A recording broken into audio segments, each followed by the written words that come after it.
Welcome students, class 11 semester 2 এর modern computer application সাবজেক্টের আজকে আমি লাস্ট মিনিট সাজেশান দিচ্ছি।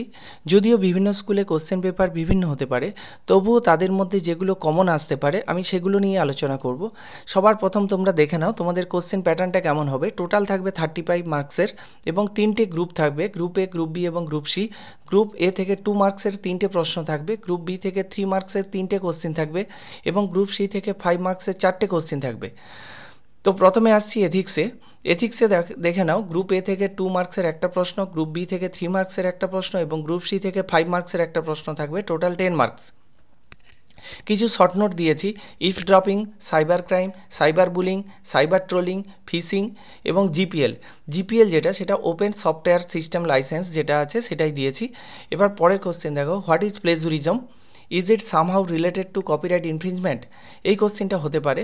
What is intellectual property right, intellectual property রাইটের সঙ্গে সঙ্গে কপিরাইট, কপিলেপ্ট, পেটেন্ট, ট্রেডমার্ক, তোমরা এগুলো একটু দেখে নেবে।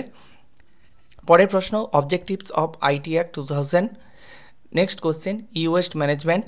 পরের প্রশ্ন দিয়েছি দেখো, পরের সাজেস্টিভ যে কোশ্চেন দিয়েছি, computer viruses and their types. এখানে ট্রোজান ভাইরাসটা কিন্তু ইম্পর্ট্যান্ট, একটু দেখে রাখবে। পরে ডেটা স্ট্রাকচারে আসছি। ডেটা স্ট্রাকচার থেকে তোমাদের 10 মার্কসের থাকবে, এথিক্সের মতোই একই ডিভিশন। এবার দেখে নাও, difference between linear and non linear data structure, difference between array and link list, এগুলো হচ্ছে দুটো ডিফারেন্স বললাম। আরেকটা ডিফারেন্স দিয়েছি দেখো, difference between stack and queue. এবং আরেকটা কোশ্চেন আছে এই পেজে, what is stack overflow and underflow. পরের প্রশ্ন, what is stack, right application of it, what is queue, right application of it, advantages of circular queue. Next question, algorithm থেকে। তোমাদের অনেকের অ্যালগোরিদম নিয়ে টেনশন থাকে, আমি একেবারে কম অ্যালগোরিদম দিয়েছি।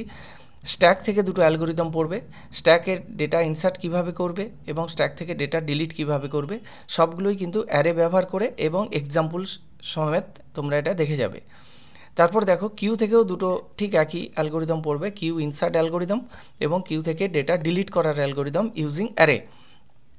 নেক্সট যেটা আসছে, যেটা না পড়লেই নয়, যেমন বাবুল শট টেকনিক খুবই important, Babul shot technique with example, এটা তোমরা ভালো করে পড়বে। নেক্সট, সার্চিং দুটো অ্যালগোরিদম আছে, বাইনারি সার্চ এবং linear search with example.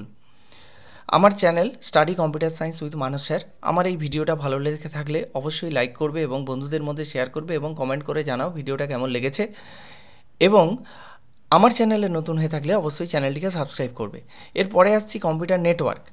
Computer নেটওয়ার্কে গ্রুপ এ, গ্রুপ বি থেকে 2 নাম্বার 3 নাম্বার আসছে এবং গ্রুপ সি থেকে কিন্তু 5 মার্কসের দুটো কোশ্চেন হবে এখানে। তাই কম্পিউটার নেটওয়ার্ক থেকে তোমাদের 15 মার্কসের কোশ্চেন হবে।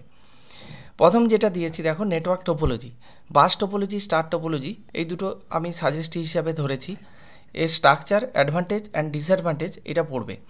তারপর দেখো, network architecture, peer to peer and client server network, এটা দেখবে। Mode of data transmission, simplex, half duplex এবং ফুল ডুপ্লেক্স, এই ডেটা ট্রান্সমিশন মোডগুলো কিন্তু দেখে যাবে। তারপরে যে কোশ্চেনটা দিয়েছি, difference between synchronous and asynchronous data transmission. পরের প্রশ্ন, আইএসও এসআই মডেলের যে 7টা লেয়ার আছে সেই 7টা লেয়ারের নাম এবং তাদের ফাংশন অর্থাৎ তাদের কাজ কি, এটা ভালো করে দেখে রাখবে। নেটওয়ার্ক প্রোটোকল কিছু দিয়েছি, ইথারনেট, এইচটিটিপিএস, এসএমটিপি, POP3, আরও অনেক কিছু প্রোটোকল আছে, তোমরা সেগুলো বই থেকে দেখে নেবে। কিছু ডেফিনেশান দিয়েছি, ব্যান্ডউইথ কাকে বলে, চ্যানেল ক্যাপাসিটি কাকে বলে, বার্ড কি, ইউআরএল কি, আইএসপি কি, এগুলো কিছু ডেফিনেশান আছে, এই ডেফিনেশানগুলো একটু দেখবে। নেক্সট, ডেটা ট্রান্সমিশন মিডিয়া থেকে গাইডেড মিডিয়া এবং আনগাইডেড মিডিয়া, এইগুলো একটু ভালো করে দেখে রাখবে। এইগুলোই ছিল সাজেশানের মধ্যে, তোমরা এগুলো ভালো করে পড়বে এবং তোমরা নিশ্চয়ই পরীক্ষা ভালো দেবে। Thank you.